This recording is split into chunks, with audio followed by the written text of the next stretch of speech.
Hi friends, welcome back to Shokandana vlogs. పిల్లలకి snacks బాక్స్లోకి ఎంతో ఇష్టంగా తినే క్రిస్పీగా చెక్కలు ఎలా తయారు చేసుకోవాలో ఇప్పుడు చూద్దాం. వీటి కోసం ముందుగా పచ్చిశనగపప్పు 1 కప్పు 1 గంట పాటు నానబెట్టుకోవాలి.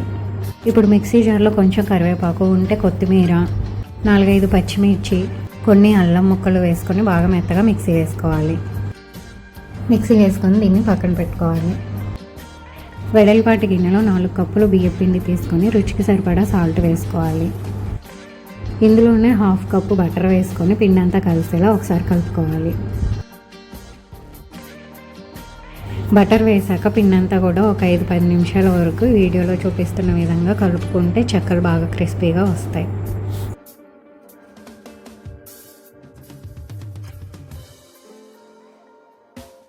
పిండి ఇలా కలిపినప్పుడు కొంచెం ముద్దయ్యేలాగా బటర్ వేసుకొని కలుపుకోవాలి.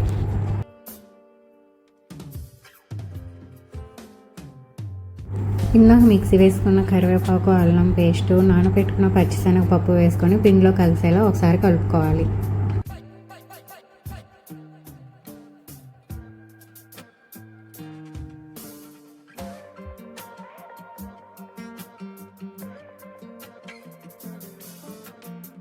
ఒక స్పూన్ కారం వేసుకొని మళ్ళీ ఒకసారి కలుపుకోవాలి.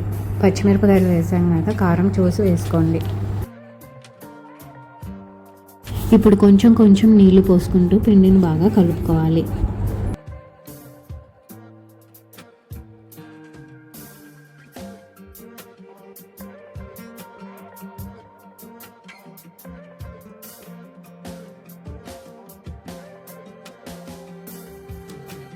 ఇలా పిండి అంతా దగ్గర పడి చపాతీ పిండిలాగా కలుపుకోవాలి. మరి గట్టిగా కాకుండా, లూజ్గా కాకుండా మీడియంగా కలుపుకోవాలి. ఇప్పుడు స్టవ్ వెలిగించి కడాయి పెట్టుకొని డీప్ ఫ్రైకి సరిపడా ఆయిల్ పోసుకొని ఆయిల్ కాగనివ్వాలి.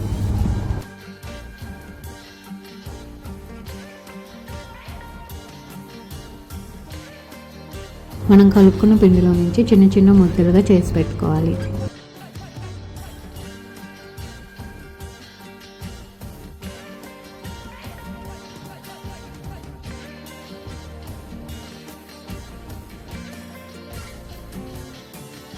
చేసుకున్న ఉండలు ఒక్కొక్కటిగా తీసుకొని పూరి ప్లస్లో పెట్టుకొని చెక్కలు ఒత్తుకోవాలి. ఇలా ఒత్తుకునే చెక్కలు ఆయిల్ బాగా కాగాక ఆయిల్లో వేసుకొని డీప్ ఫ్రై చేసుకోవాలి.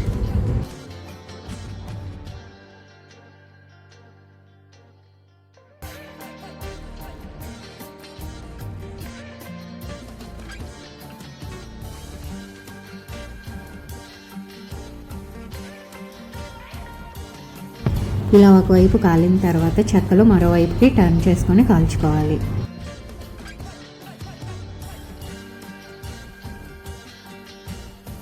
చెక్కలు బాగా కాలి కలర్ చేంజ్ అయ్యి గోల్డ్ కలర్కి వచ్చిన తర్వాత ఆయిల్ మొత్తం వంచేసి తీసి ఒక ప్లేట్లోకి సర్వ్ చేసుకోవాలి. మనం కలుపుకున్న పిండి అంతా కూడా ఈ విధంగా చెక్కలు ఒత్తుకొని ఆయిల్లో డీప్ ఫ్రై చేసుకోవాలి. క్రిస్పీగా ఉండే టేస్టీ చెక్కలు రెడీ అయినాయి. ఈ స్నాక్స్ బాక్స్లోకి, ఈవినింగ్ స్నాక్స్కి చాలా బాగుంటాయి. నచ్చితే మీరు కూడా ఇదే కొలతలతో చెక్కలు ట్రై చేయండి.